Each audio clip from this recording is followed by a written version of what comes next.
Out here, we feel things. The sore calves that lead to epic views, the cool waterfall mist during a hot hike, and the breeze that hits just right at the summit. But hey, don't just listen to us. Experience it for yourself. All Trails makes it easy to discover the best of the outdoors, with more than 450,000 trails around the world, points of interest along the trail, and offline maps for always-on navigation. Download the free app today and find your next outdoor adventure. Last week, we watched Starship Troopers. Wow, this week we watched Cats and Dogs, The Revenge of Kitty Galore. Hebel. The connection is Neil Patrick Harris. Isn't that a good kitty? Yeah, Hebels everywhere. He was recast from Tobey Maguire in the first one. Meow. There was a lot of recasting.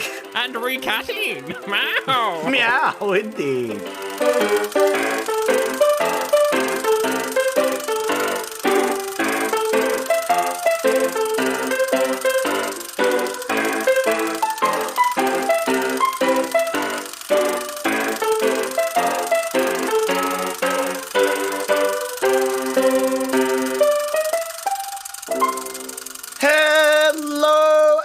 Welcome to Oldie but a Goodie. My name is Zach. I am once again joined by Sandro for the second last movie of Zach month, and what a banger of a movie we've gotten to.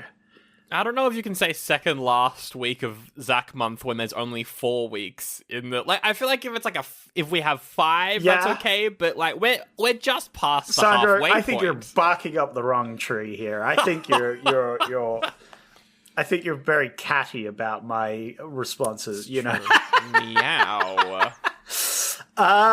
This week we watched, of course, Cats and Dogs 2, aka Cats and Dogs: The Revenge of Kitty Galore. Why, Zach? Why? First off, that's a great question, Sandra, and I think that applies to a lot going on here. Second off, yes. let me answer your question with because the connection was Neil Patrick Harris, of course. Yeah, because he was in Starship Troopers, and he's also he's the main character in the first one in this one as a side character, taken over from Tobey Maguire, which is crazy, by the way. Look, you can say what you will about the first one, but they had like a star-studded cast in the first one. You had Tobey Maguire. Yep. Jeff Goldblum. They had Alec Baldwin. Oh, he was in it, wasn't he? Yeah. Susan Sarandon. Fuck, John Lovitz. Every time I look at it, I go, wait, what? Yeah. I think this one's got a star-studded cast as well, though, I think. It's more like a star-slapped cast. You've got Cyclops as the main character. Nick Nolte's pretty good. I forgot that Cat Williams was in things, but he's a pigeon in this. Bette Midler, she's great as the bad cat. I don't know. This one's also got a good cast. You haven't named any of the good ones. Who are the good ones? Wallace Shawn. That was the only good one. Oh yeah, I mean that's a very good one. That was the only good one. Yeah. No, I do like the return of the villain cat from the last movie though. That guy. What was his name? Sean Hayes. Sean Hayes. Yeah. He's really good, and it's a shame he's only in this for like 2 scenes. I also really liked Roger Moore, famous James Bond. He was the 3rd James Bond. He did heaps of James Bonds. He plays Ted Lazenby, which is a joke because there's an Australian actor called George Lazenby who played James Bond in one movie, only actor to ever do one outside of the comedy parody one, which doesn't count. And so the character that Roger Moore plays is named after him. It's just this weird, 3 layers deep joke. That's not the only one, because of course this movie is called Cats and Dogs: The Revenge of Kitty Galore. Yes, that's right. And I believe, now you'll have to correct me because you're the Bond expert, but Kitty Galore's a reference to what's the comedy spy movie where they get shagged? You talking about Austin Powers? Yes, it's like a reference to Austin Powers, which is a reference to James Bond. Because of the, like, naming scheme of the girls, right? The name Kitty Galore might be from Austin Powers and is making fun of the one of the Bond girls in Goldfinger is called Pussy Galore. Yes, right? Yeah. But so that's like a 3-layer deep one. It could just be a 2-layer deep one, but it could also be a 3-layer deep one. There's a lot of layers going on in this movie. We'll do, non-spoilers and then spoilers, but... This movie is like an onion, right? It stinks. Yes. Well, I won't get into my first impressions first. Also, we should say this. Mm-hmm. If you're saying, why the fuck are we reviewing Cats and Dogs 2 randomly? What a weird choice. We reviewed the first one like 4 years ago, so that's why. Yes, we reviewed the first one. That's the main thing, is we reviewed the first one. It got goodies across the board. It was the best movie we ever watched. And then we watched this one, and now we're going to find out if Cats and Dogs can keep that streak going. I re-listened to our episode on that, like a couple of days ago while I was at work, and I did not enjoy that movie. No, you really hated it, and I loved it, I'm pretty sure. I was having a great time. Very nostalgic for me. That's right, you did just not enjoy that one, I think. It's not that I didn't enjoy it. I was just like, this does nothing for me. Like, this could have stayed in the past, and it would be, not better, but yeah. God, I love that movie, though. I could remember, like, every scene from that movie. It's ingrained into my body. You had it on DVD, so you loved it. My partner also had it on, like, VHS as a kid, so has watched that first one so many times. Hell yeah. And I'm over here, like, I saw it once on TV and was like, that was fine. Yep. That's fair. That's fair. But let's get into your first impressions, then, of number 2. Had you seen this before? Yes, I have seen this before, yes. Oh, wow. This is my second viewing of this movie. Incredible. Yeah, I've done my research for this show. And let me tell you, the reason I saw that second one was because of my fandom for the first one, obviously. Mm-hmm. And that makes sense. At the time, I was a little disappointed. It didn't quite live up to the hype. Look, Wallace Shaw replacing John Lovitz. It's a good choice, like, if I was to choose anyone. Yeah. But John Lovitz, I'm like, whew, it's a hard thing. But I think it persevered. In that one singular aspect. Yeah. Nick Nolte replacing Alec Baldwin. Yeah, that one's a bit, rough. It's an upgrade in terms of the people, but it's a downgrade in terms of the character. Yeah! I feel like... I don't know. It's not rough as in, like, the acting was bad. It's more like they don't sound the same. Yeah, exactly. I don't know. It's a little jarring that everyone sounds different. Obviously, you wouldn't care because you didn't care for the first movie, but I can. I noticed that they were all different.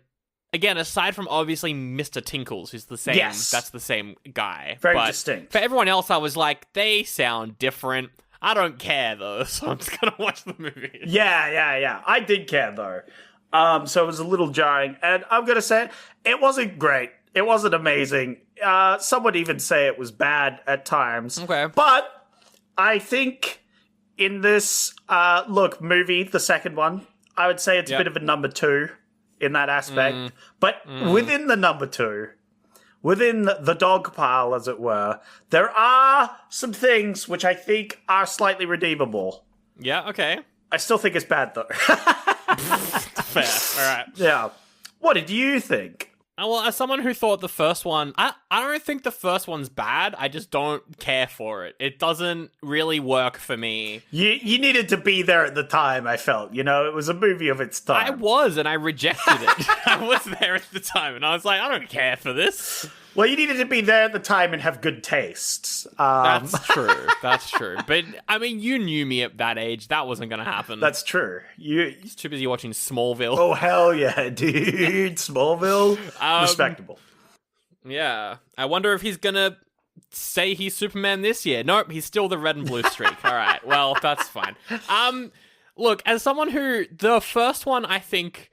has a lot of heart, which this movie was perhaps missing. The first one has a lot more notable names, which this one was also definitely missing. However, I don't really care about the first one.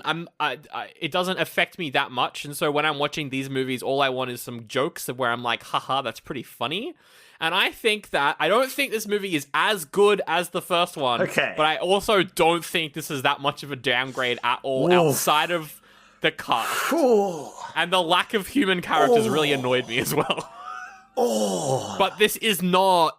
I personally don't think this is that bad. I don't think it's... In terms of, like, the jokes, and in terms of the effects of the animals...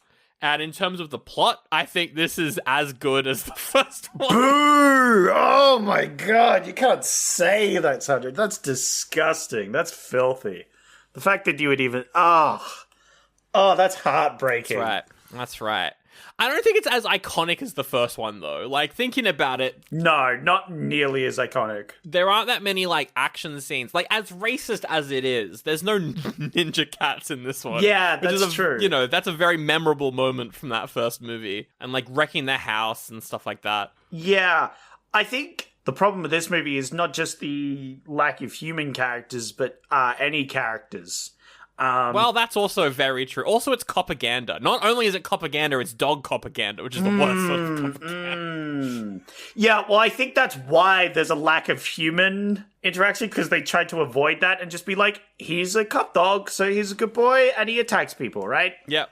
Which makes sense to recruit a canine unit, because they're meant to have a lot of discipline. It does. Not this one, though. He's kind of shit, but, you know. This is there's a scene in this movie, again, non-spoilers, there's a scene in this movie where he essentially waterboards a cat, and I was like, the fucking police brutality was on display from this dog. Really, Sandro, it's an insight into modern society, really, that just kind of whooshed over your head like a cat with Batman wings, you know?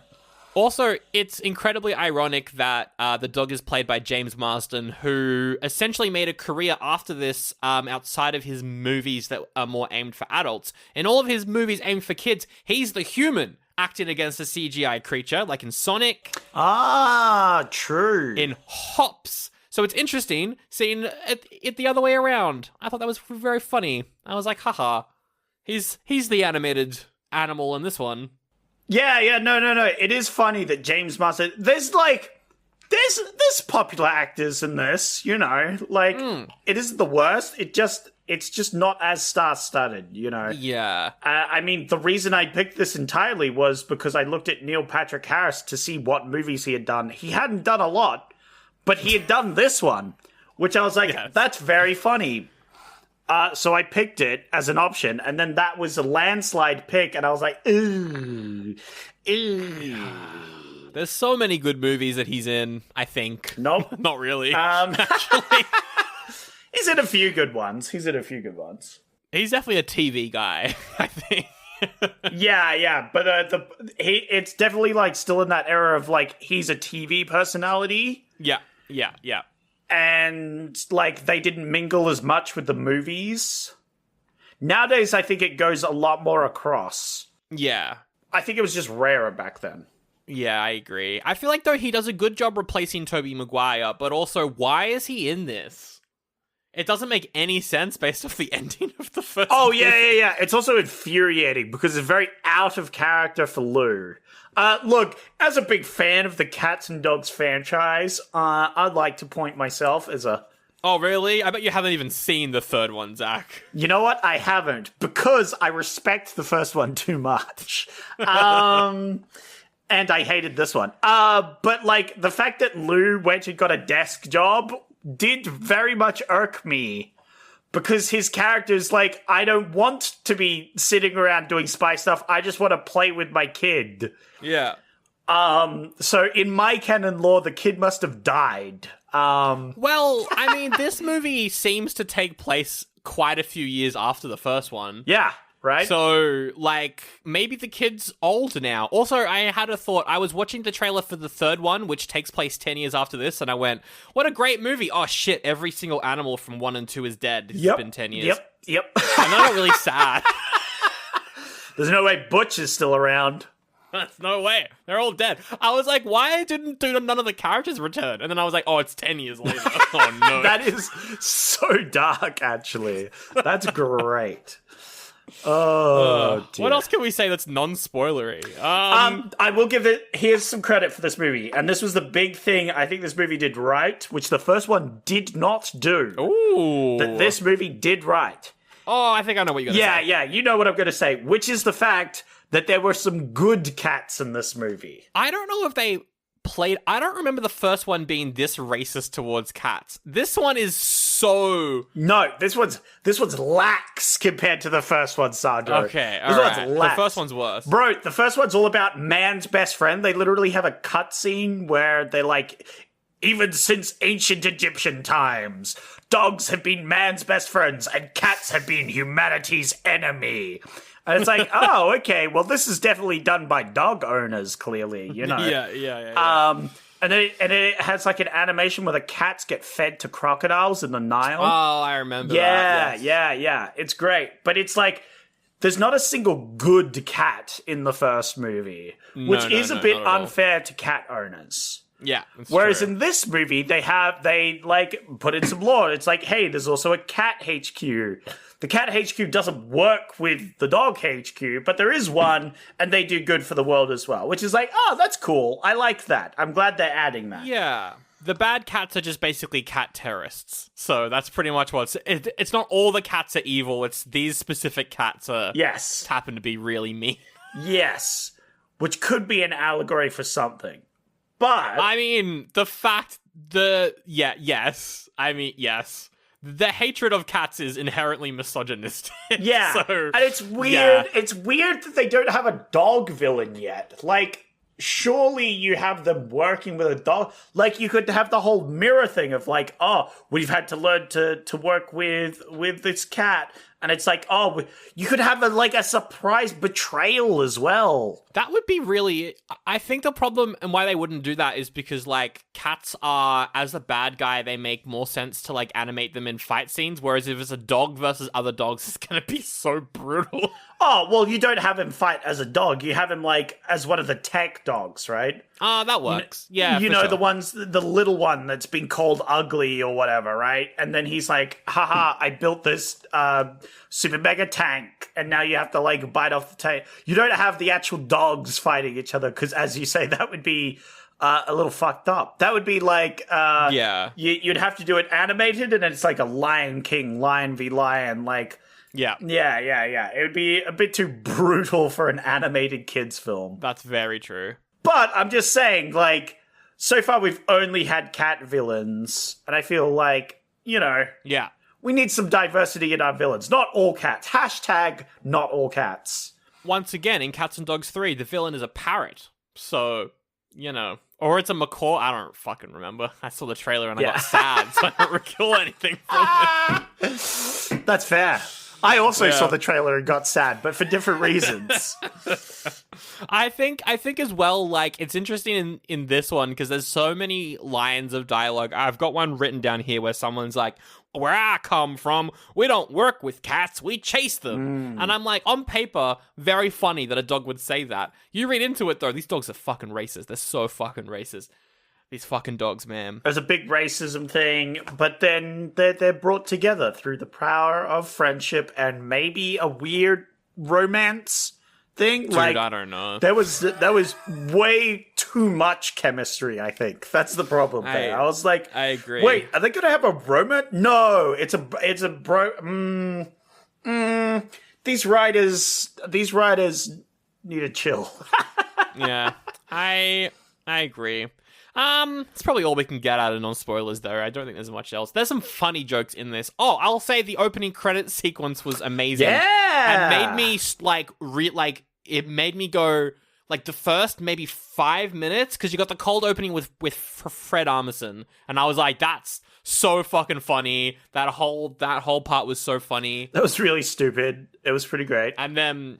But, like, it was so absurd that I was, like, immediately on board. I was like, this is dumb. Let's go. I will say CGI is bad. But, like, the first... It's bad in the first one. It's bad. I would say it's better in the first one. And the first one was made, like, 9 years before this one or something, right? Yeah. I think I prefer this one because most of the animals are puppets. Yeah! Not most of them, but like a lot of them are like there's more puppets, I think. The problem with this movie is there's the disparaging, like sometimes the CGI is really good. Yeah. And sometimes the CGI made me go, whoa, that looks bad. Yeah. Specifically, like the mission control cat. When it was first on the teleprompter, something about it looked really eerie, and I was like, "Oh, that is bad." I think because it's a what's it called when you taxidermy. I think it's like a taxidermy puppet. Yes, thing. but they were animating it, so it was just like this dead cat, but it's sitting there in this one position, but they're animating the face, and there was something haunting about it. Yeah, that's fair. Which is why Pet Cemetery is a link later on in this episode. That is something you put into the options that we'll get to later. Patreon.com as well. If you're wondering why we were forced to watch this, because neither of us would pick to watch this, aside from Zach who put it as an option. It's true, I would pick this. But he didn't pick it. Just to torture Sandra. That's because Patreon, they vote on what we're doing for the next 2 months, so you can go join there. Yeah. Oh yeah, and then also the opening credits was like a James Bond style cover of Let's Get the Party Started by Pink to like just like a direct James Bond parody opening sequence where there's like sexy fire hydrant silhouettes and bouncy balls. I was so on board. And then the rest of the movie happened, which we'll get into in the spoiler section. Yeah, like the intro was definitely the best part of this movie, I think, hands down. It slapped. It made me go, maybe this will be better than the first one. Yeah. It wasn't. Yeah. It wasn't. I don't think it is. I think they're both relatively equal, and you're pretty... Boo, that hurts me. One. The first one is way better, Sandro.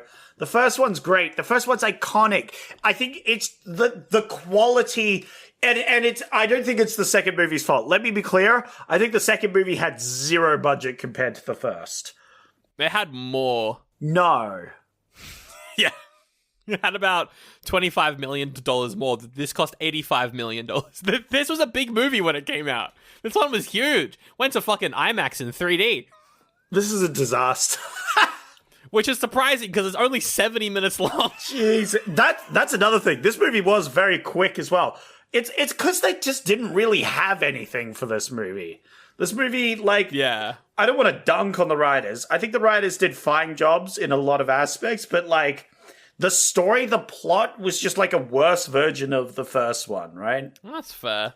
The first one had this like wacky scientist and he's doing science things and that was doing wacky stuff. And it's like there was several B plots going on, right? And then you had like Lou and his kid, but he also wants to be a spy agent because he's been picked as a spy agent. And then there's Butch and he's like an old soul. Yeah. And he's also got his relationship with the other one, which is like a thing. And it's like, oh, he actually used to be like Lou, but like now he's not. And it's like, but we've also got this villain, Softballs or whatever. That's from Puss in Boots. Yeah. Kitty Softballs. But like the main villain who I very much enjoyed in that movie. I think the main villain of the first one is... I think they're both pretty good, but the first one's way more iconic. I like the first one way more. I am not huge on this one. This one doesn't have the pizzazz, the charisma. That's true. Yeah. Yeah. The first one's a lot more camp with the bad guy, which I really enjoy. Exactly. Yeah. And I love that first one. Yeah. And I felt like the jokes were better constructed, I feel. I don't know. The jokes in the first one are like...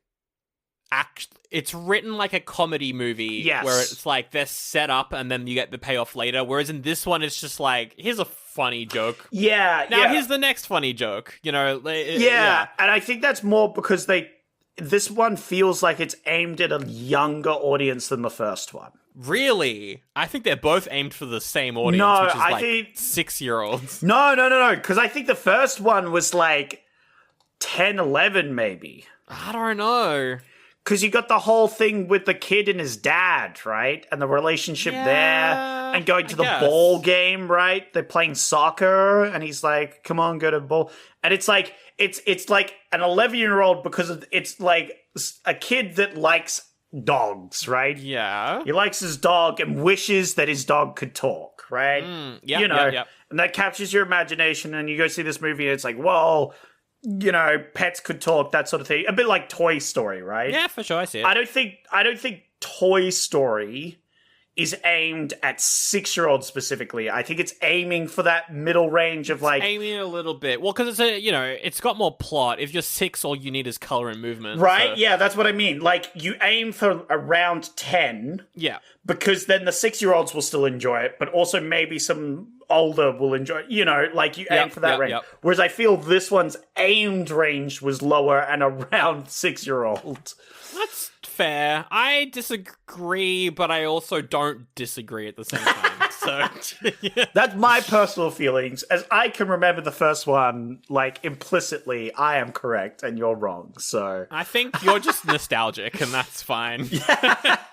I won't deny the nostalgia allegations. It's interesting. Before we rate it, I very want to quickly talk about the writers and directors, as you mentioned them. The writers of this are interesting because they've written 3 back-to-back bangers. They wrote Brother Bear. Oh, that's a good movie. They both wrote Chicken Little. That's slightly less of a good movie. I liked it. Is it good? I don't know.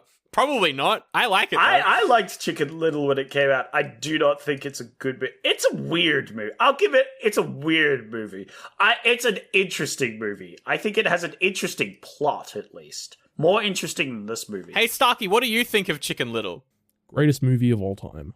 Interesting. Best. Fair. I wouldn't have picked that for your opinion on that movie, actually. I would have. Oh, wow, that's so rude. And they also wrote Open Season, which is an underrated banger. Kind of like an over-the-hedge, underrated banger. Open Season. Oh, yeah. That's similar to Brother Bear, isn't it? Yeah. I remember liking Open Season. Yeah, Open Season's fine. It's one of those films that it got caught up in the animated storm. Yeah. And I think it's just been sort of left by the wayside. But yes, that's very Over the Hedge. You're right. Over the Hedge was a banger. Over the Hedge is fucking great. So, like, the writers, they did those movies, and then they kind of stopped writing after this one. That's interesting, because I think all of those are, like, pretty reasonably written. And also pretty funny and pretty, not, like, inventive necessarily, but, they do some cool things. And then for the director, you've got a guy called Brad Peyton, who, right after this, right, he directed Journey to the Mysterious Island, which is The Rock Goes to the Mysterious Island. Ooh. Then he directed San Andreas, which is The Rock Stops the End of the World in San Andreas. Oh. And then he directed Rampage, which is The Rock makes friends with a giant gorilla. Oh, I did like Rampage. I remember Rampage. The monkey flips him off at one point, and that's a constant joke. I've seen the other two. I haven't seen Rampage. You haven't seen Rampage? I haven't seen Oh my Rampage. god, the monkey flips him off, and they're like, lol, the monkey just flipped him off, because the monkey learns to flip people off. Oh, I want to watch it now. Yeah, bro. If I had known, I would have put Rampage as the only option. The only option. We could only do Rampage. It's fine. It's a Rock movie. So that's what this... Rampage or Chicken Little. That's what this movie was missing. If this movie had The Rock, it would have been a banger. Oh, Just that's have the main dog as The Rock. Well, that's the problem, right? You could have had the main dog as The Rock, but the problem is The Rock wouldn't want to be a dog. He would want to be The Rock. That's true. I've got to say a joke now just because I'm legally obligated to say it. What can I say except... Woof. Banger of a joke. I'm so glad you shared that. I'm so glad you altered everything. That was a midnight level joke, but it's only 8 p.m. So this bodes well for the rest of the podcast. Haven't even rated the film yet. No, at least in Moana, he could still play himself-ish, right? That's true. Well, I haven't seen the second one, so who knows? Who knows what happens? I haven't either. I haven't wanted to. Maybe we'll have to do it on the podcast at some point. Yeah, we'll have to good. Find a way for the last episode of this season to be Moana 2. Yeah! That'd be great. All right, let's rate it. What are you going to give it? I'm going to give it an oldie. And it's an God, oldie, yeah, well, It's an oldie of disappointment more than anything. Yeah. There's a lot of things going for this, and I don't know if it's just it's not a bad film.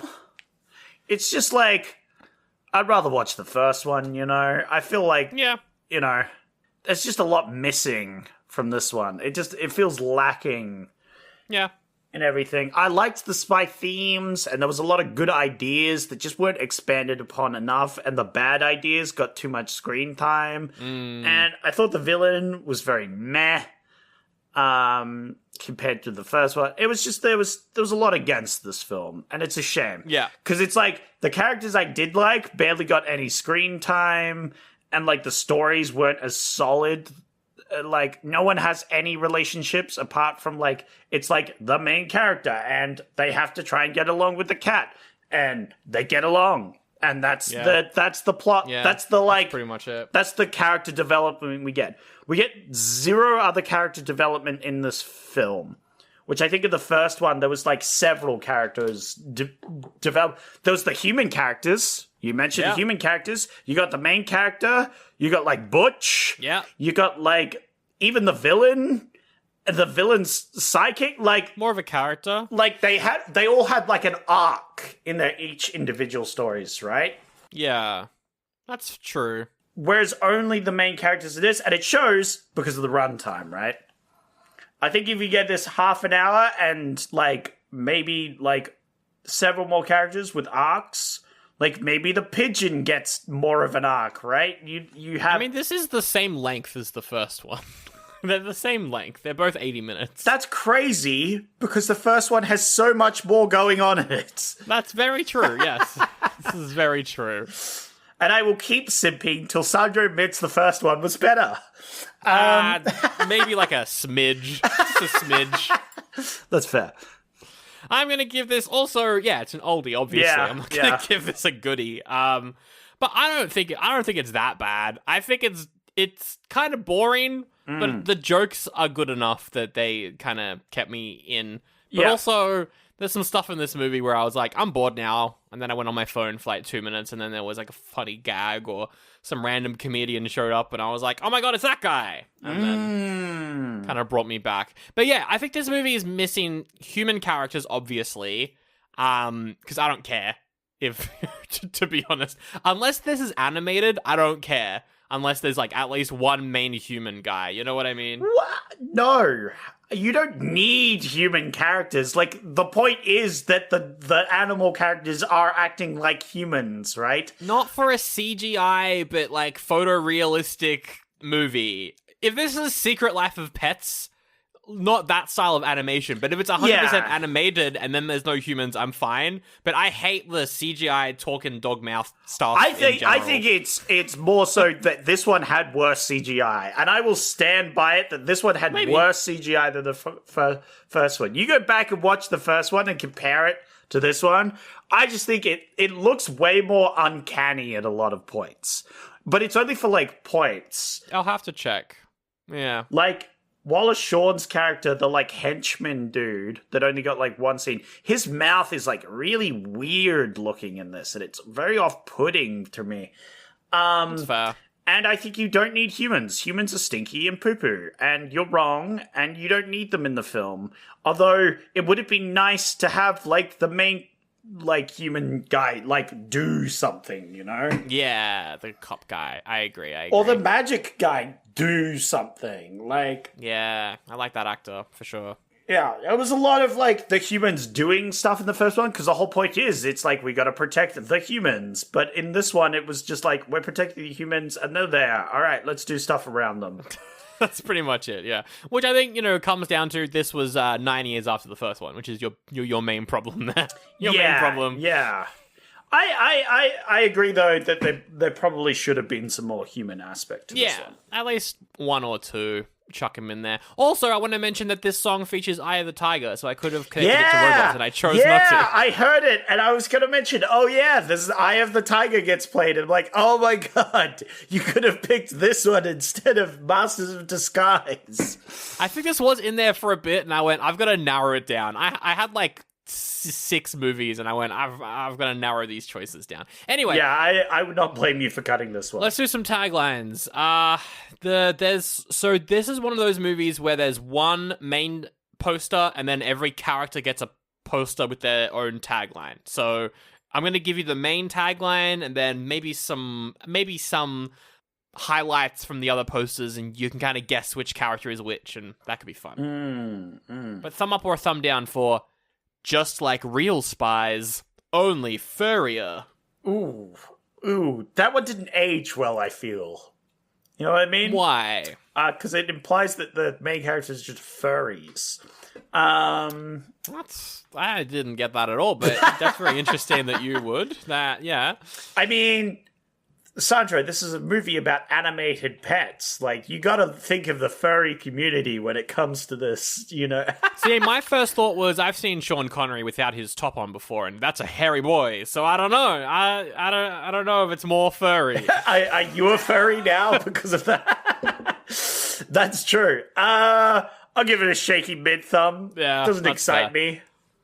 All right, let's give you some of these character taglines, and you got to guess which character it is, and then also give it a thumb up or a thumb down. Yep. Professional spy. Thumbs up. See, that's a proper pun. Now we're getting into the good ones. What character do you think that one is for? Oh, that's for the female lead. Whatever her name was, like Claire or something. What was her name? Catherine. Catherine. It's Cat. Yeah. Catherine. Oh, Catherine. Yeah. Of course. Yeah, that makes sense. Bona fide hero. I think that's for the main character, right? That's going to be for the main character. Also, thumbs up. You know that's for the main character, because your fucking background on Teams right now is the poster. Oh, yeah, look, it has the quote there. It's reversed for me, though, so I couldn't read it, but it's there. That's funny. Sourpuss. Sourpuss? Oh, that's for the villain, of course. Duh. Yeah, most likely. Yeah, Sourpuss. And I'm going to give that a thumbs down. Not as creative as the other two so far. Yeah, what is the villain called in this one? Oh, it's Kitty Galore. That's right. Yeah, that's the one.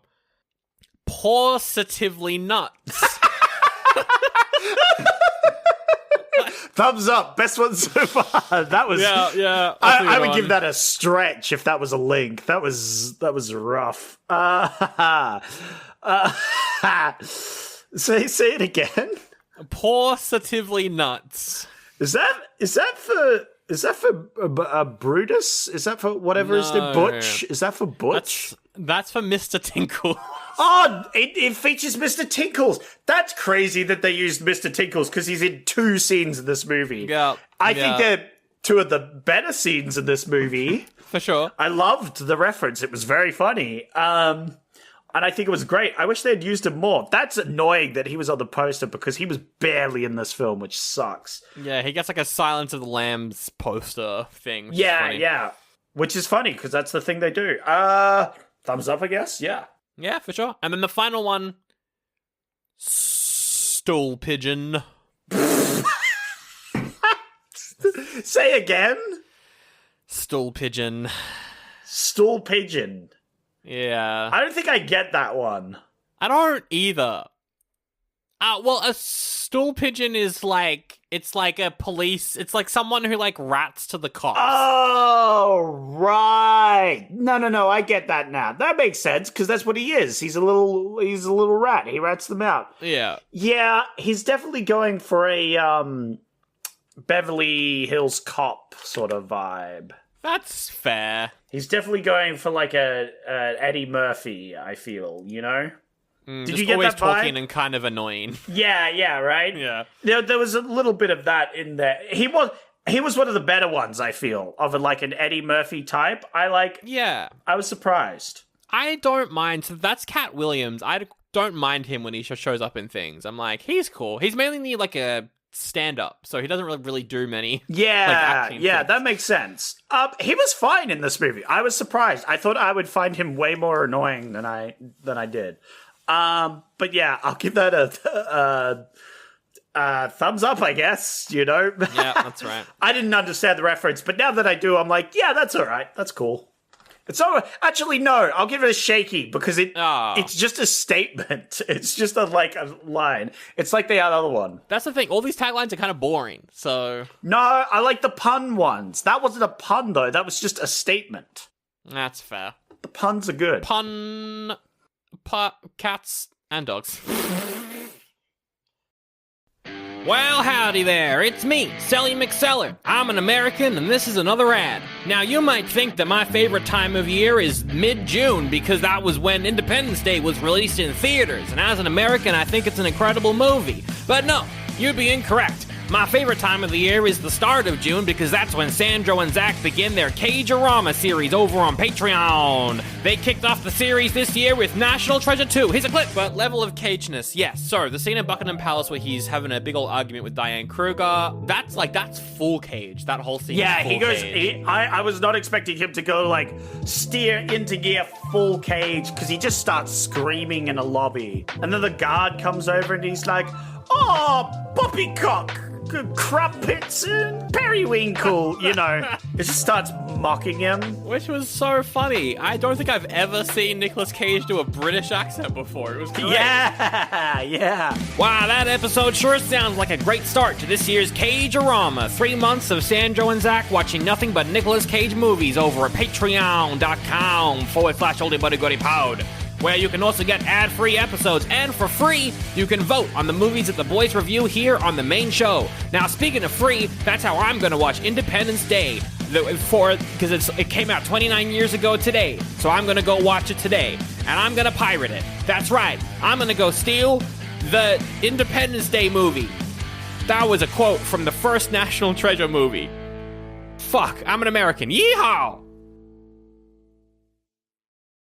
Alright, spoilers. We're gonna spoil a movie you've never seen and will never watch, so... Whoa! Some people have watched this film, Sandro. Have they? Really? Not anyone listening to this. I don't care about the plot, so let's not go through it. Let's talk about... Unless you want to. Kitty Galore is building a sci-fi gadget thing to blast a sound wave that makes dogs go crazy. It's like a giant dog whistle, yeah. And so they get a cop that is a fuck-up to come in and help them, take them down, and they also get some cool cats with them. Yep, that's pretty much the plot of the movie. And Kitty Galore is a bad cat because... Oh, that was a fucking good scene. The backstory scene. No, it doesn't make any sense because they're a Siamese cat. It's the Killing Joke. It's Joker. No, it's a Joker reference. They're a Siamese cat. It's a different breed of cat. You can't just go, we joked the cat and now it's a Siamese. That doesn't make any fucking sense. Oh, it's actually a Sphinx cat, Zach. It's actually a Sphinx cat. Yeah, that's what they're called. The hairless sword. But what a good scene where it's black and white, aside from the toxic waste that she falls into, and she's a normal house cat and then she becomes a hairless cat and then the family kick her out.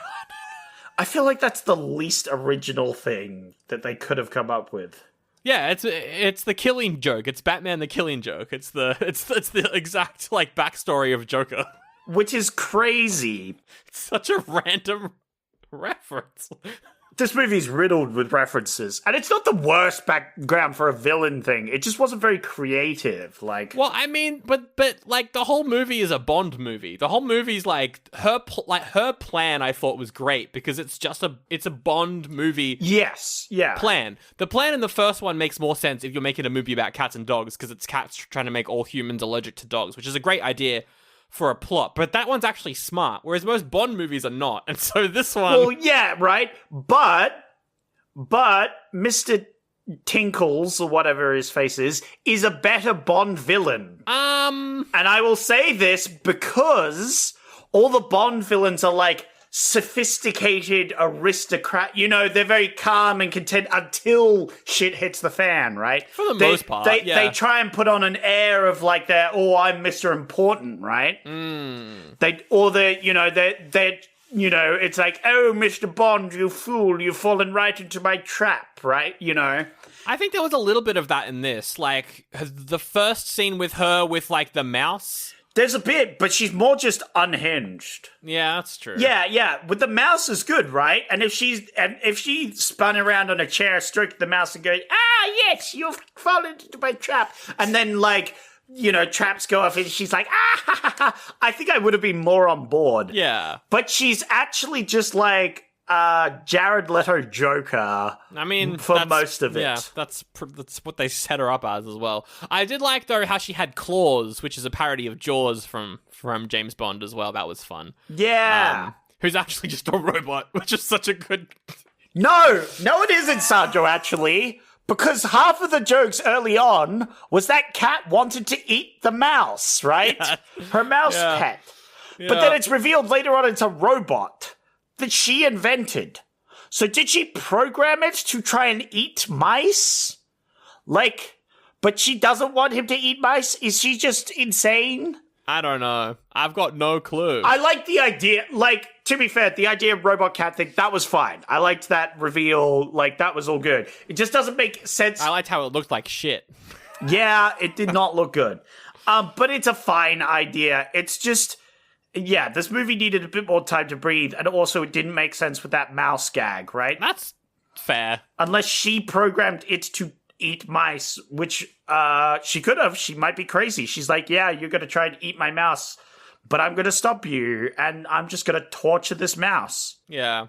I'm going to bring something up, and I noticed it with Kitty Galore and everything that she made in this movie, and then I went back and thought about the first movie and all of the bases that the animals... Who made the infrastructure for these animals to... Because that's... dogs can't build that. They can't. Dogs cannot build that underground base. Cats cannot build the giant evil weapons that they're making. Which humans are they employing to make their lairs for them? I disagree, because I'm going to bring up the painting scene from the first movie, which is after the fight with the Russian cat, with Lou and Butch in the house. They absolutely destroy the whole house. Yeah.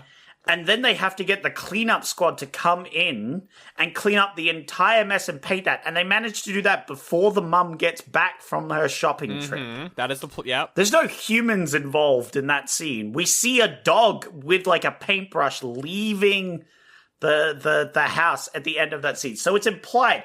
Now, do I think they might have had some humans to begin with? Possibly. They have to. Their base is in the center of the earth around volcanoes. Yes, but it's actually more about technology. So I think this is more of a situation because we can see, and I'm going to point this out, we can see cats and stuff hold objects, right? Yep. In this universe, cats at least have opposable thumbs. Which is weird. It's never explained how these cats have opposable thumbs, but in this universe they do. And they are able to do things like most of the villainous work that Mr. Tinkle does, but in your picture you're using, we have a Russian cat holding a weapon, right? So they can hold objects. That's tool use. And from tool use, you get technology. And I think what happened is that dog and cat tech is way more advanced than human tech, right? Yeah. How, though? Because they're smarter, right? Is the idea, right? They're actually way smarter. I guess, maybe. And they've been doing it for a longer time, right? Yeah. And it's quite possible they've been stealing tech from humanity for a long time as well. You get these human...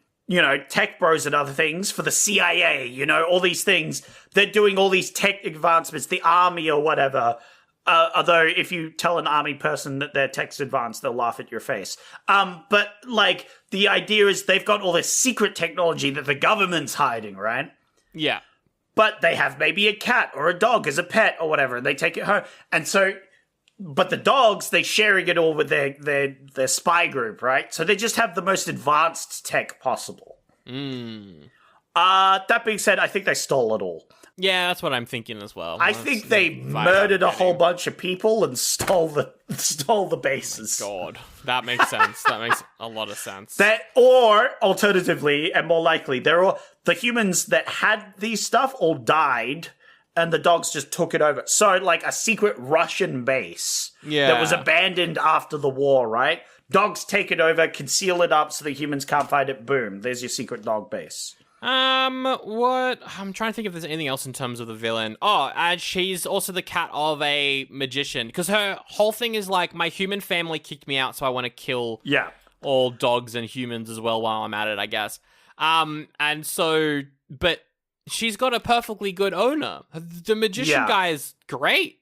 Like, there's nothing in this movie where I'm like, he's not a good magician, but... Or a good pet owner, I would say, in the safety department. I mean, yeah, but he still likes her. That's good. There is like what? Oh, absolutely. He still loves her as a cat, but she's too jaded and bitter. And I really wished at the very end of the movie there was more of she had like a realization where the crowd's cheering for them. She's like, wait a minute, maybe I can be loved, right? Yeah. But instead she just goes, meow. And it like, maybe you could interpret that as she was like, wait a minute, I'm being loved. But she just looked upset.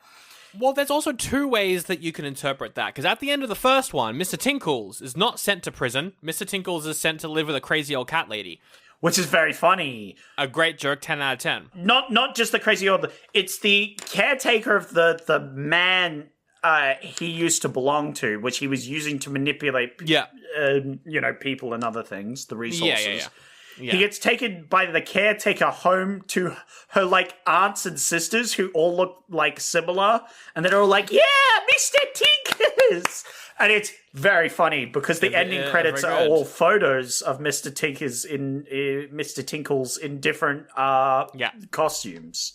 Yeah, which is very funny. Very funny. But in this one, Mr. Tinkles is he's in Alcatraz. He's been locked up. We got a great parody of Silence of the Lambs, which was a 10 out of 10 scene. Like, it was a good scene. Everything with him on screen, 10 out of 10, so funny. But, well, aside from the racism when he's at the end with the dreads on the cat, that was a bit... Don't like that. But, that was weird. I'm gonna ignore that. But he's in jail. Yeah. How? They don't go into it. Something clearly happened in between movies. Oh, yeah, it's very clear. You let the cat get tortured by the ladies for a bit, and then you take him in, right? Which makes me think that they're all like, Kitty Galore got her comeuppance in that she's got almost killed and burnt alive in a cotton... They're going to jail. They are going straight to jail after this movie. She has to go to jail. Like, that cat... If you introduce cat jail... Yeah. Or then you have to... Also, why isn't there only cats in that? Why are there no bad dogs? As you mentioned, there should be some evil... Just at least one. Bad pigeon? Bad mice? I mean, Diggs does a lot of police brutality, so... Wouldn't it be funny if they had, like, a tiny jail and it had, like, a bad mice in it? And he's like, ugh. And they're like, oh, shit. That would have been great. This movie's so interested in the cats and dogs that it doesn't do anything else, which I quite frankly... Oh, it's the name of the movie. Yeah. No, but at least they had good cats in it. That's the one thing I'm like... Yeah. I feel like if you watch the first one and you were like, allergic to dogs, you love cats and other things, you'd be a bit disappointed, right? Yeah. You know? You would agree because cats could be little shits, right? And that makes sense. Dogs are worse, though, but sure, it's fine. Oh, yeah, dogs can be little shits as well. And that's the point. There should be there's bad dogs. Yeah. Where's a bad dog?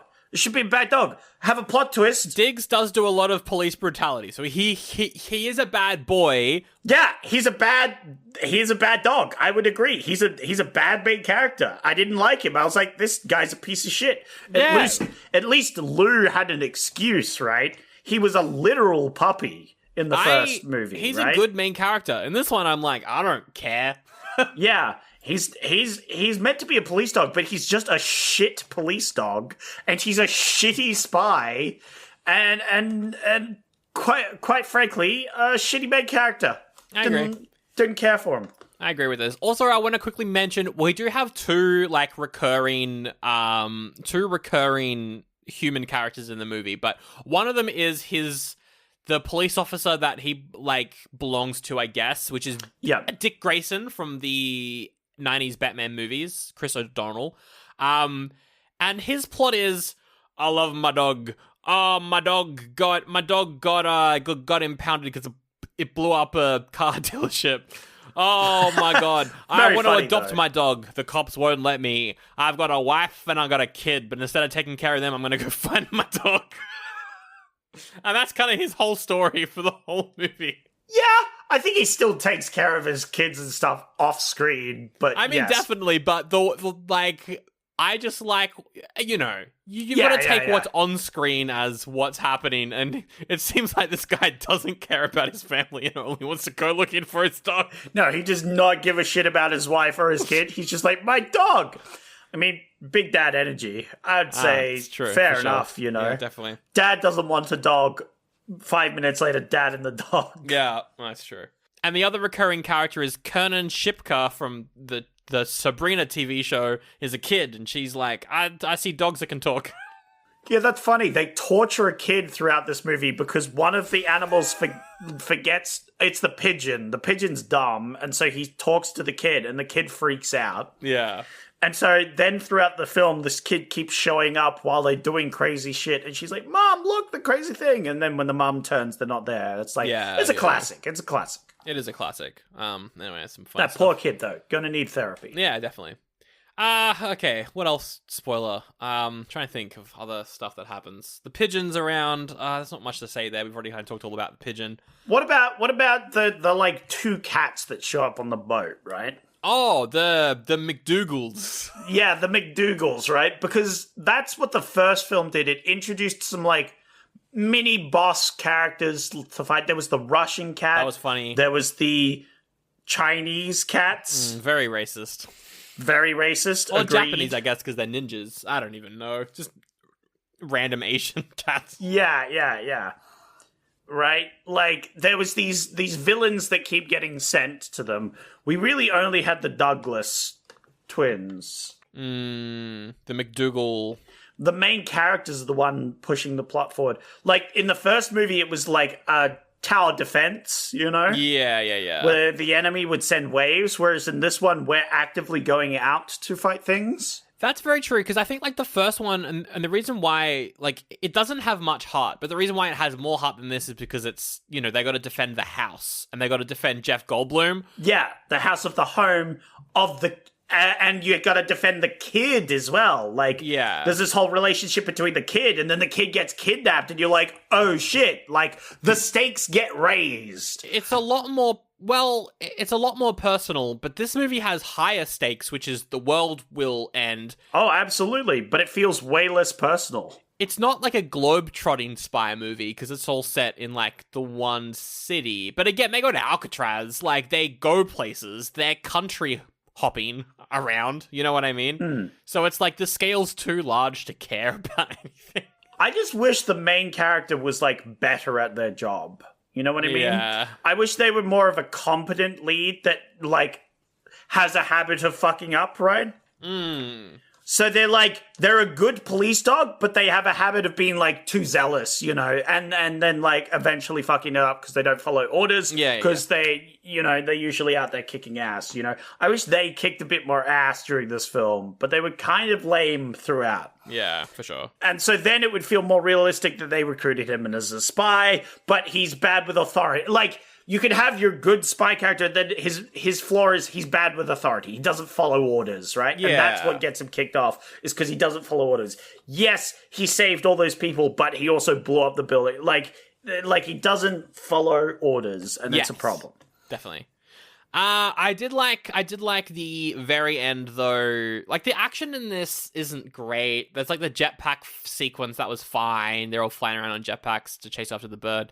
The final action scene's kind of boring. You've got the robot cat. That was fun, though. But I did like how they lose, and if that mouse did not turn against Kitty Galore, they would have lost the day. But the mouse is like...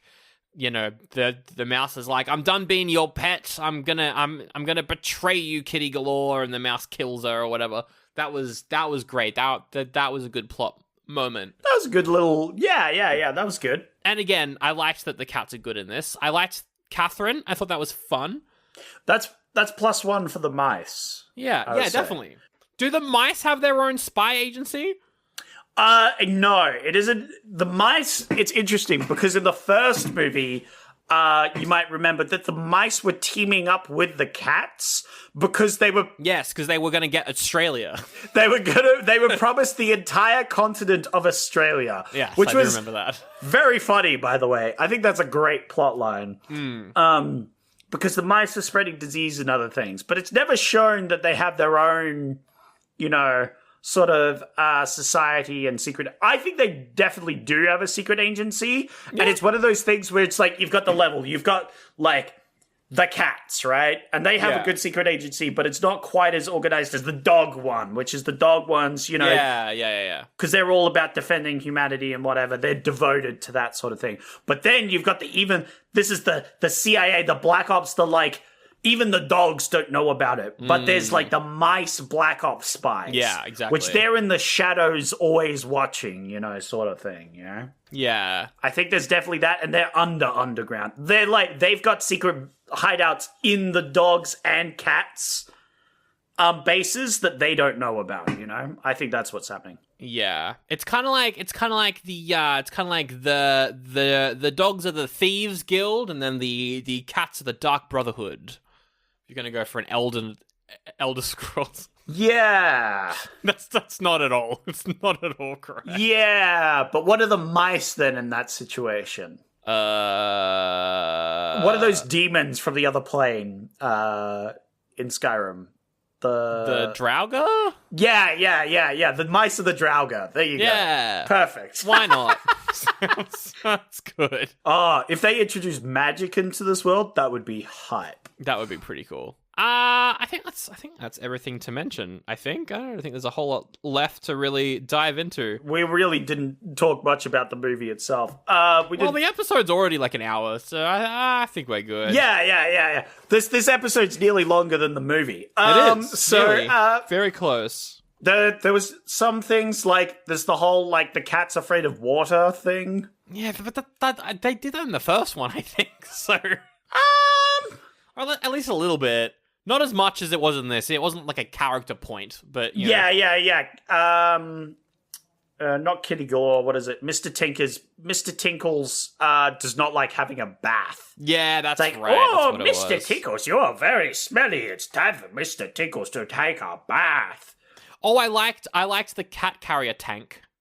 PU-55. That was very funny. Yeah, the base. That was funny. Yeah, and the base is all a scratching post as well. Yeah. I liked the kitty base versus the dog base. The differences there. I think that I liked that. The dog base's jokes were definitely worse. Like in the first movie, the dog base has like a council room that looks like straight from the prequels. Oh yeah, it does. Where all the dogs are in like the Senate. They have like a Senate meeting, which was quite funny. Yes. Where in this one, it's more like, it's a secret base, there's secret things going on, and there's like announcements, it's like, oh, the Scooby-Doo movie has been bought out, there'll be additional showings later on. It's like, yeah, congratulations on your new puppy, boy, girl, boy, yes. boy, girl, boy, girl, like it was like, haha, that was a great joke. They had a litter, right? Yeah. Yeah, I can't think of anything else. I'm happy to move on, I think. Oh, yeah, the henchman cat. I did like the henchman cat, because they're tracking the Princess Galore. So they come to a crazy cat lady's house. Oh, that was fun. Where all the cats are high off catnip, which was funny. Moments like that, for me, were funnier than anything in the first one, but the movie itself wasn't consistent enough. Oh, that hurts me. It was a good joke, though. It was very funny. I loved it. And then, they have, like, a trap, which is, like, it's going to pour with kitty litter. But it's, like, the joke there is, like, oh, hey, we've got the Bond villain trap of, like, hey, I've pulled the lever, now kitty litter is filling out the room and you're going to die. Yeah. But then the joke is, like, haha, you're in the room, idiot. But, like, the way it's portrayed is very childish. I feel like you could have done that joke that was, like, a bit more like coherent, and it felt like, I don't know, it was dumbed down. Yeah, you know what that's I mean? fair. I get that. I definitely get that. I feel like this film was a bit dumbed down. I guess. I think the whole franchise is a bit dumbed down. Take that, dog and cat lovers. Take that. Yeah, mice lovers rise up. Exactly. Bottom text. I want that movie. Dogs and cats and mice. That's the one. Yeah, it's called Of Mice and Mice. Oh. But we'll end this this spoiler section, Zach, with a very simple question. Actually, I've got two simple questions for you, but we'll start with the first one. Okay. The first one is: will you now watch Cats and Dogs 3: Paws Unite? Absolutely, it's going to be one of my top options to add in this to inflict on Sandro. Oh boy, it doesn't look that bad. Like, it looks as boring as most animated movies that have come out over the last 5 years. Yep, I will definitely look to inflict it upon you. Although, I'd like to point this out. We're going to that section anyway. I am trying to do a lot older movies. Yeah. Because I did do some 2000s movies in my month. I did, was Robots part of my month? No, that was just before. Yeah, that's right. So this movie, for example, was like 2009, I think, right? Yeah. But for the most part, I've tried to do older movies. My goal is to do pre-2000s was the goal, you know? Yeah. This movie just somehow slipped in there. But I'll definitely, on occasion, I'll break that rule, and this is number 3 is my number 1 movie to break that rule with. Yeah, excellent. I think, we can do a couple a couple newer movies here and there, but, we'll see where the tides take us. Absolutely. And eventually review Cats and Dogs 3: Paws United, probably around the same time we do Godfather 2, which will be in a while, maybe, or soon. Yeah. Who knows? Yeah. And then my final quick question to ask you, Zach, if you're ready for it. Yep. Do you think that the dogs in this movie are sexually attracted to the fire hydrants? Because they certainly act like they are. I definitely think there is a strange allure, and it's definitely like a kink, right? Yeah. You have the dogs that are a bit too kinky, they're very into the fire hydrants, and then like normal dogs which go a bit like, oh, that's not for me, Yeah. Because I definitely think this dog main character is fucking this cat at some point, and I'm not okay with it. I don't like how they... Oh, it's so weird. Zootopia set a precedent that is not okay, is all I'm going to say. I agree. Ever wonder what your lashes are destined for? The cards have spoken. Maybelline New York Mascara does it all. Whether you crave fully fan lashes with Lash Sensational, big, bold volume from the Colossal, a dramatic lift with Falsies Lash Lift, or natural-looking volume from Great Lash, your perfect lash future awaits. Manifest your best mascara today. Shop Maybelline New York and discover your lash destiny. Shop now at Walmart. Alrighty, Sandro, it's time for... raving reviews. Oh my god. But you're in charge. Oh, am I? That's nice. No. Oh. Because I'm in charge. Damn. Yes, it's part of the show where I go to Rotten Tomatoes to find the very best of reviews, which are of course there. Yep, they're there. But not any of those stinky critic reviews, because they have opinions like Sandro that are stinky and bad. No, we want the audience score to really find what the real juice of this movie was, to really get the idea of this movie. And I think with the reviews I got here, we definitely have. So first movie's got 54 from the critics. This one's got 13 from the critics, so pretty low. Yes, a lot 38% audience score, so all right. 38, all right. Yeah. Like, there was a bit more positivity. I think this is directed at a younger audience, wouldn't you say, right? Nah, I guess, yeah, for sure. Yeah, like this is more of a kid's film, right? How many critics are children? Me. When I was 12, that's about it. True, yes. But unfortunately, you had to grow up, which is a shame for the Rotten Tomatoes critics out there. Because I feel like if more of them were children, I think they might have enjoyed this a bit, right? Yes, I agree with you. And that's what TikTok is now, so, exactly. We have that nowadays, but not back then. Not back then. All right. So, I'm going to tell you the review. You have to guess what they scored it between 0.5 and 5. Are you ready? Woof, woof. Correct answer. Raiku says, masterpiece. This movie is so amazing. It taught me everything about life, and I love this movie. Wow. Oh, that's the whole review. That's got to be a...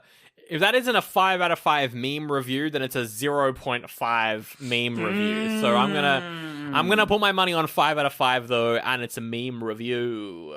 It's a 5 out of 5, Yes. and definitely a meme review. Excellent. Love it. All right. All right. The next 3 don't have any usernames. Oh, wow. Okay. One of them's probably yours. Probably.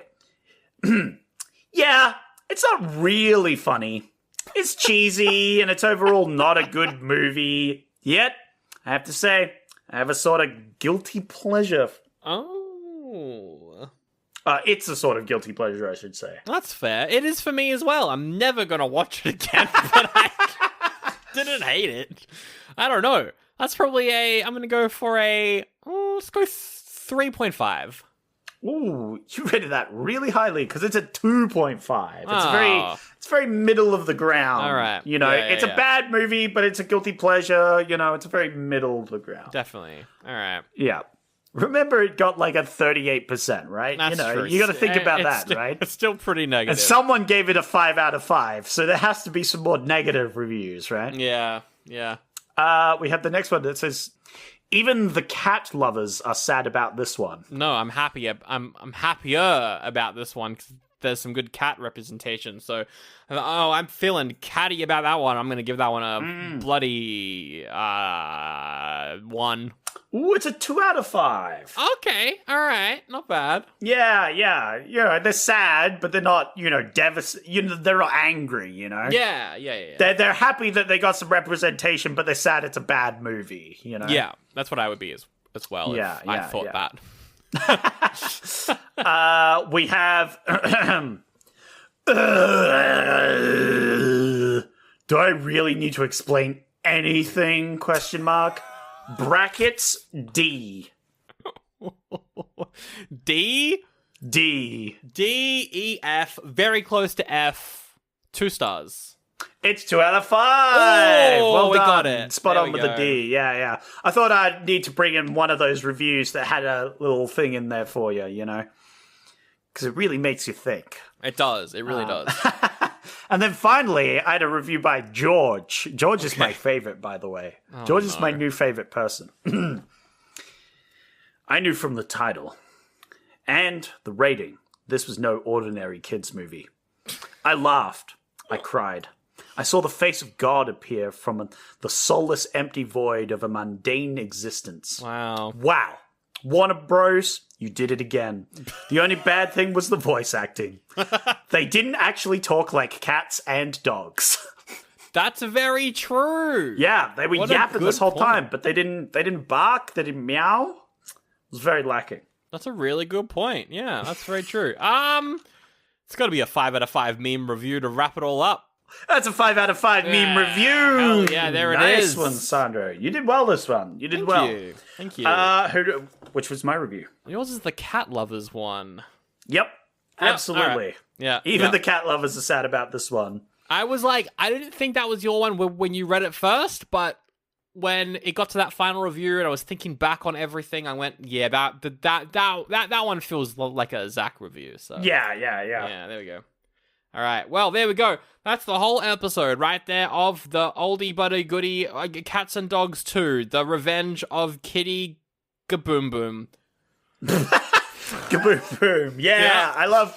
I love Pussy Gaboom Boom. She's my favorite villain. My favorite one. If you liked the show, go check out our review of the first episode if you haven't done that. Our review of the first movie, Cats and Dogs. Oh yeah, I did ask Valaris if she wanted to come and do this one, but she's too busy. So that's why she's not here. That's a shame. That's a shame. But she guested on that episode of the original Cats and Dogs, which was Were fun they episode. positive about it?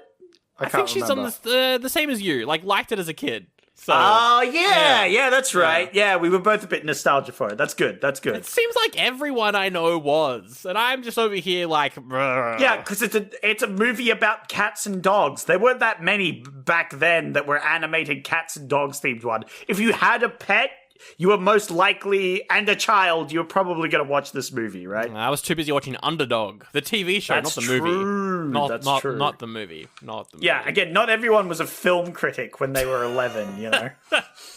If you also want to help out the show, though, aside from checking out other episodes, which is great, you can review us on Apple Podcasts, on Spotify. I think Google Podcasts is dead, but yeah, we're on YouTube, so you can comment and subscribe there if you want. There's heaps of stuff. Patreon as well, .com/OldieBuddyGoodiePod. Vote on what we're doing. The votes will right now be for my month of movies, so go and vote for that. Start trying to vote. Do you think we're going to see more links or just title names, or do you have any ideas for your month? I do. My main idea for my month is the number of movies. My first week is going to be 5, and then 4, 3, 2 for my 4 weeks. You got to reduce them. Oh, that's cool. I like that. Yeah. That's cool. I want to get specific, but I also want to get a little bit goofy with my choices as well. Oh my god. The last 2 movies are like the Goofy movie and the sequel to the Goofy movie. That would be pretty funny. That's pretty good. Yeah, I don't have too many thoughts yet for my month, but I'm sure that's currently happening. I tried to be a little silly with it, a little creative. We had some links, we had some gimmies, and then like the last one, I was just like, here's a pile of fucking movies, pick some shit, And we'll get to that in a second as well, where you just dumped a bunch of options. There was still like a heap of movies that I just didn't pick that I wanted to pick. Some of them from the 2000s, like specifically. For this one, not a single movie option was in the 2000s. Wow, they were all, that's very true. They all started with a 19 in front of the year. That is correct. And I'm excited to go through that in a second as well. Patreon as well, though, head there, .com/OldieBuddyGoodiePod, link in the episode description. Out right now. Yeah, well, it came out last Wednesday. Oh, we've started it. A big one. Can you feel that in the air? It's cold, but it's hot in America. It's the K-Drama! Oh, season 4. We're finally here, and we're starting it off with a sequel to something we started in a previous one. I think 2 years ago we did National Treasure. Yeah. And again, I had to re-listen to our review on that one to remember what I thought of it. And let's just say maybe, I might think that the second one is as good as the first one. Maybe, who knows? Whoa. We'll have to get into that on our Patreon, which you can go subscribe to and get the episode. This season of K-Drama is going to be fun, I think. I've got a good feeling about this one. Yeah. Me too. I'm always excited for K-Drama, but this year I'm ready for it. I'm like, I want to dive in, I'm ready to get a little cagey. It's interesting because for the K-Drama last year, I think we were both like, oh wow, K-Drama time already? That came up so quickly. With this year, I'm starved for K-Drama. I'm craving it. I'm like, let's go. Yeah, I need a little bit. Yeah, we need a bit more K-Drama in our lives. Yeah. So that's over at Patreon. Go and check that out now. But yeah, your movies. Yes. So, last time. So at the end of the last episode, you were like, I'm just going to put every movie I want to do on Patreon as an option, and people will just do like a scatter vote. I'm just going to go through all the options for your quest. So, for the options last time on Patreon was A Fistful of Dollars. Nice. 1964. That was a cowboy movie. It leads up to The Good, Bad, and the Ugly. I want to do that series at some point. Yeah, me Fargo. Too. That's a movie. People go far. The Iron Giant. It's an animated movie. Barely heard of it. Labyrinth. That's a good movie. Yeah. Airplane. Comedy. Ben-Hur. Fuck you for putting that in. I hate that movie. Yeah. No, I put that one. No one voted for it, so clearly you were right. 12 Angry Men. That's a classic movie. You haven't seen that one. One Flew Over the Cuckoo's Nest. Always wanted to see that one. That's a good one. Lord of the Rings, the animated movie. I'm the only one who voted for it, but I want to watch it. I want to watch it, but I want to watch the animated Hobbit first. That's why I didn't vote for it. That's fair. The Godfather Part 2. We can do that one. I should have put that as an option. The Godfather Part 2. See, that's what I mean. The Godfather Part 2. Sandra will never vote for that one. Good Morning Vietnam. It's one I've mentioned previously in other options. It's one I want to watch. I should quickly mention as well, we do vote in Patreon, we do vote as well. So it's our patrons and then also us. Just want Yeah. to put it out in there as well. Well, sometimes. I don't vote on all of them, but for this one, there was a lot of movies, so I was like, it's fair if I vote. Yeah. I probably won't vote for my options, but I bet my partner will use my account to vote for my Ah, nice. She gets the old nepotism double vote. That's right. No, it's just one vote.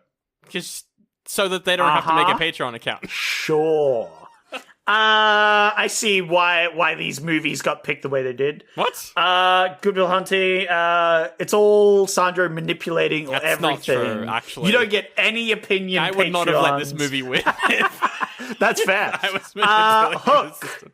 Hook was one of the options. Nice. 1991. The Robin Williams again. A lot of these have Robin Williams in them. I just clicked on Robin Williams at some point, and I was like, I want this movie, this movie, this movie, this movie. Fern Gully. Robin Williams is in that one. It has other actor that I put a few of his movies in. Can't remember. From Home Alone 2. The mini series, it's like 3 hours long, that one. Saving Private Ryan. That's a movie. Fuck did you Clue put that was a in? movie. Treasure Island, the 1988 Russian movie. I desperately want to do that, and I may put that as an only option at 1 week. Because I desperately want... It's so crazy to me that became a meme. That Dr. Trelawney became like a meme in popular pop culture from this random Russian movie. Because I love this movie as a kid. This movie is amazing, and you'll love it. Every time you're like, I want to watch the Soviet version of Treasure Island. I'm like, what the fuck are you talking about? Because really, if you had told me it was Russian, I wouldn't believe you, because the movie version I watched was in English, so therefore I just had no idea that it was the Russian version. It's just a really great animated movie. Sometimes it doesn't matter the color of your skin, Sandro. It matters what's in your heart, and in what their heart was full of was rum. Now, the version that you watched, the English version is half an hour shorter than the original Russian one as well. That's crazy. Yeah, that doesn't surprise me. It was probably like they cut a lot of like murder and stuff in it or most something, you know? likely. What else did you put on the list? 3 Days of the Condor. Yeah. That was just a really popular movie at one point that I was like, oh, that looks kind of neat. I don't know anything about it, but I put it as an option. Sure. Jaws. We've already done Jaws 4, though, so I'm happy with that. Yeah, we've done Jaws 4, but I was like, oh, wait, we haven't actually done original Jaws. We might need to do that at some point. We haven't done any of them, but the fourth one. Yeah, but like, we only need to do the first one, I feel. Like, the first one's the important one. Speaking of first one's important, Poltergeist. Oh, I want to watch that. That's an iconic movie. Yeah. I've always wanted to watch that one. Escape from New York. That's been an Banger. option in a couple of weeks. Yeah, I wanted to watch that one. Total Recall. Nice. Which Speaking of- was a movie I didn't put to link with the Alien movie that we did. Whatever that one was called. Yeah, it's the same director as Starship Troopers. Yeah, right? Like, it was very funny that Total Recall just wasn't an option. Yeah, I don't know why you did that, but it was funny that you didn't do that. It's funny that I didn't do that. And Pet Cemetery, finally. Okay, that was a lot of movies that you said. 25, which was great because there's only 25. You can only put 25 options in a poll on Patreon. Apparently, I put the last one in, and then it said, "Oh, nice, you've run out of spots." And I was like, "Great," because that's the last. Oh, that's one. perfect. Wow, that I totally didn't mean to do that, but that's awesome. Okay, what won? We know that Ben-Hur got no votes, which is good. Yes, I'm gonna put Ben-Hur, The Godfather Part 2, and Treasure Island 1988, the Russian version, as my 3 options in 1 week. And you will have to pick one of them. I'll go for Treasure Island, I reckon. Yeah, that's fair. I guess. All right, so this week, I will let you know that next week we are watching Total Recall. Oh, fuck yeah! Which had the most votes, which is very funny that we had a break from Starship Troopers. We didn't have it at all as a link. And then it's just appeared in this one. Well, as long as it's got a solid link to cats and dogs, it's all fine. No. So, I of course came up with a link for all of these. Yes, you have to. It's the rules of the show. Yeah, obviously. Wait, hang on. You came up with a link for all 25. But for the sake of time, Sandro. I'm just going to go with the top 5. I'm so sorry, I'm just going to go with the Starkey. top 5. No. I'm just going to go with the top 5, Sandro. You don't have to worry about that. I'm not going to tell you those other links, which I totally totally had a link for. Can I just say, go watch our editor Starkey on Twitch because he has to edit a lot this episode. Thank you, Starkey. That's true.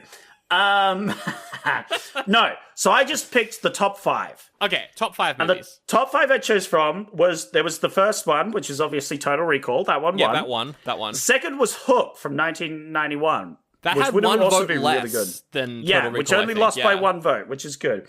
But then there was a big tie for the third movie. There was a lot of ties for the third one. So I just picked the ones that I didn't vote for. Oh. Because I felt like it was nepotism, some of the ones that tied on third, because I voted for quite a few movies, because let's be honest, I wanted to do all of these movies. So I voted for a lot of them, right? Yeah. So I only picked the ones that I didn't vote for that tied on the third one, which left me with 5. Okay. So you have Total Recall, Yep. which was our winner, Hook, Mm-hmm. which was the second one, and Yep. then tied for third was It, Oh. the original, That's cool.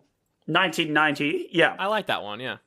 We had Airplane, Great. Love it. 1980, which would have Yep. been fun. Comedy movie. It's a silly one.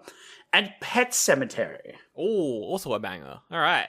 I would have been happy with either 3 of those that tied as well, I think, winning. Yes.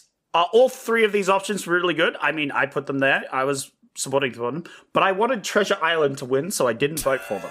So, you've got your movies. Now, your connections are... Okay. Main character is incompetent. Oh, that's a good one. Yeah, that's a pretty Okay. good one. That's a Yeah. pretty good one. I had to think about these connections for a while, Sandro. I had to cook because I had some connections, but I needed to change them to make this moment harder. Yes, for sure. Wacky machinery. Okay, I think I know what that one is. All right. A cat appears in the movie. Pet Cemetery, probably. All right, yep. Yes, but you may not know there are more than one cat in these movies. Okay. Attempted murder. You can't keep using murder and violence as a I connection. can, but you and will I until will. it's banned. Till it's banned. Yes, of course. And funny. Oh, you funny. used the fucking funny connection again. I hate that It's connection. not bad. It doesn't make any It's sense. not bad. It's not bad. It's not bad. It's not bad, Sandro. I can use it all the time till it's chewed up. That's true. The problem is, we can let each other have options like connections that are a stretch. There's nothing banning stretch connections until we use them, and until we use them. Yeah. They're not used. They're not used up. Yeah. So I can just keep using funny every That's single right. week till it's picked. Okay, I'm gonna say, is there a cat in Airplane? Because if so, that would be hilarious. Wouldn't that be funny? Yeah. Because obviously there's a cat in Pet Cemetery. You know that, right? Yes, there is a cat. But in if Pet there's Cemetery. a cat in another one, wouldn't it be funny if I put a cat appears in the movie as my link to that one? Oh, also, it's original Pet Cemetery as well, not remake Pet Cemetery. Yeah. Yes, original, sorry. Yes, it is Pet Cemetery from 1989. Which is a good one. Has a good sequel as well, which would be fun to watch. Okay, I think that Wacky Machinery is Total Recall. That's a fair call. Has to be Total Recall, which I like that as a connection. That's very fun. I was very unsure as to how you're going to connect those 2 movies. Yeah. So that is your connection pretty good. Attempted Murder... Could also be applied to Total Recall. That's very true. I think main character is incompetent is Hook. Ooh. Because I haven't seen it, but it's about Peter Pan's grown up or whatever, and he's kind of, he's played by Robin Williams, so he has to be probably incompetent. That's fair. Because it's Robin Williams, that's kind of the joke. So I would say that's the connection for Hook. A cat appears in the movie. It's too obvious if that is Pet Cemetery. Or is that the double bluff I'm trying to get you with, That's the right? problem. I don't think it or Pet Cemetery could be funny. So I'm going to say funny is Airplane.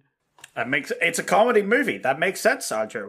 Why would it be anything else, Sandro? Which means that a cat appears in it, because that's funny. And then there is attempted murder in Pet Sematary. There's more actual murder, but there is definitely attempted That's murder. still attempted murder. The attempt succeeded. That's true. I would argue, Sandro. I would say that was a stretch and would complain about it if it won, but it hasn't won, so it's fine. So that is my guesses. All right. So, tell me again what you put. So, Total Recall, you put Wacky Machinery. Yep. Hook character is incompetent. It is cat. Airplane's funny. Pet Sematary's murder. Oh. All right. So, I will go through them from top to bottom. So, Total Recall was Wacky Machinery. All right, and that connection's you did get now that one banned. right. I was hoping that maybe attempted murder might trip you up there maybe a little bit. Potentially. But no, like, Wacky Machinery was the best, like, vague yet not a stretch I could come up with, you know? Yeah, for sure. I was like, originally it was like sci-fi machinery or like a wacky, you know, it was like unrealistic machinery, you know, it was something like, I went with wacky, you know? But Total Recall's pretty goofy and like cartoony, so I think it's, I think that works for sure. No, there's definitely some weird machinery going on, some weird sci-fi machinery. Definitely. Hook, although, I would argue, features a comedian as its main lead. It's true. Wouldn't you say? Wouldn't you think that's funny, Sandro? Oh, I guess. Wouldn't you say he's pretty funny? That's, Sandro? for sure. Yeah. That's fair, actually. That's a pretty fair one. All right. Okay, I like that. In It, the 1990s movie, there is no cat that appears in the movie, unfortunately. Damn. Which I had to Google just now, just to check.